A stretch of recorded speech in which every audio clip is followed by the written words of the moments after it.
Lithuania's declaration of independence of 1918 determined the future of the country. Much work had to be done in the country, which had been devastated by Tsarist Russia and the First World War. The culture was especially impoverished, but the creative intellectuals began nurturing this area enthusiastically. In 1920, they established the Lithuanian Art Creators Association. In this association, architects and artists joined together into a plastic arts group, the core of which consisted of the artists Adomas Varnas, Justinas Vienožinskis, Paulius Galaunė, and Ignas Šlapelis. In 1921, on the initiative of the association, the art gallery of Mikalojus Konstantinas Čiurlionis was established. In 1925, temporary premises for it were built. The Higher Art School, established in 1922 in Kaunas, which prepared both painting teachers and professional painters, was one of the biggest achievements of the association. Justinas Vienožinskis was the first headmaster of the school. Painting, graphic arts, sculpture, decorative art, and ceramic studios operated at the school. Young artists trained in the studio got involved in Lithuanian artistic life as early as at the end of the 20s. There was an architectural revival after Lithuania became an independent state. The revival consisted of two periods. The 20s are called the Reconstruction Period and the 30s are called the Intensive Construction Period. At the same time, two stylistic tendencies developed. The academic neoclassical trend best suited society's tastes and needs during the Reconstruction Period. Examples from ancient, Renaissance and classical architecture were followed, and the system of classical orders was used.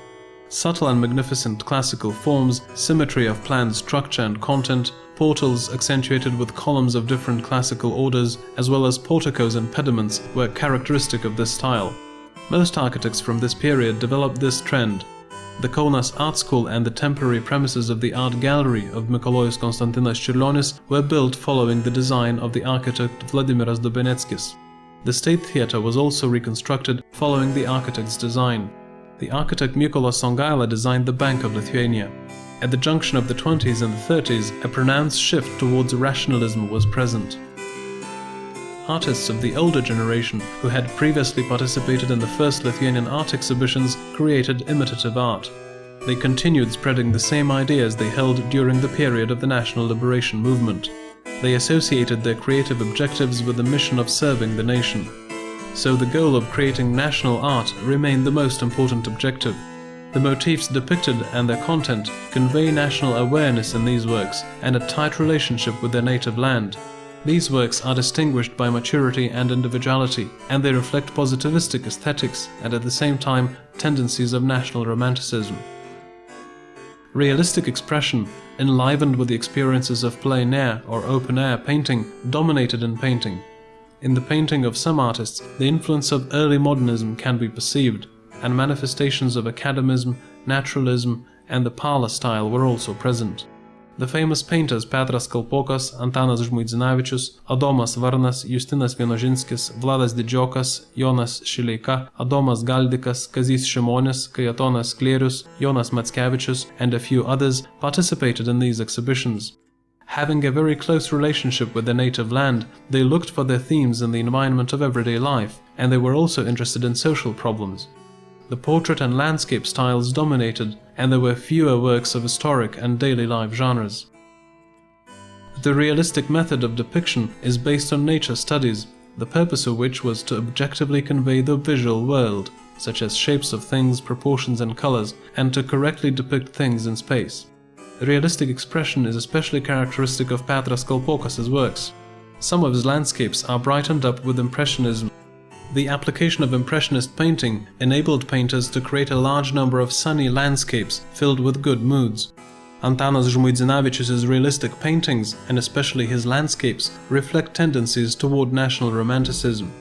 The nature of the idealized Lithuanian landscape made them meaningful. In the works of other painters, a more modern expression of plastic art is noticed. Examples of post-impressionism were referred to most often. Generalization and simplification of forms of reality and the application of the synthesis method are characteristic of works of this type. A strain of post-impressionism called Cezanism was spreading in Lithuania. Justinas Vienožinskis was its main representative. Works by Adomas Galdikas added to the stylistic panorama of Lithuanian painting.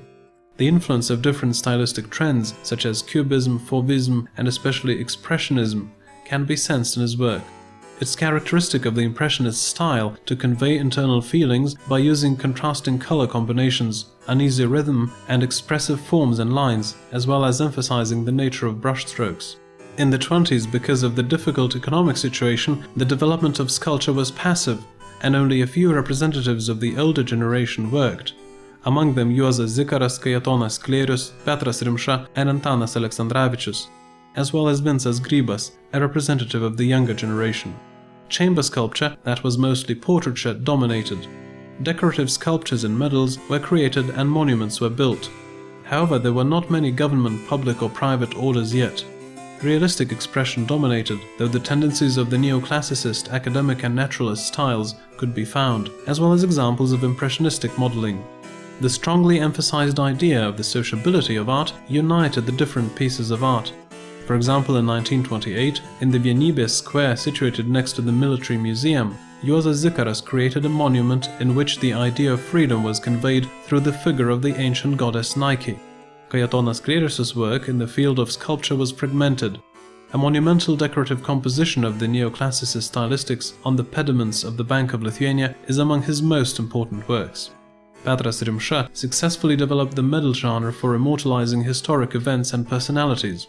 For example, in 1930, he created a commemorative medal for the 500th anniversary of the death of Vytautas the Great. Decorative stylization and features of graphic arts are characteristic of his works. This is related with the Art Deco stylistics. Antanas Aleksandravičius immortalized himself in art history as the creator of portraits of historic figures and monuments designed for them. A monument created by Antanas Strazdas and unveiled in Kamaje in 1933 is among his best works. In Papilė, Vincas Grybas, a representative of the younger generation, put up a monument for the well-known Lithuanian figure Simonas Daukantas.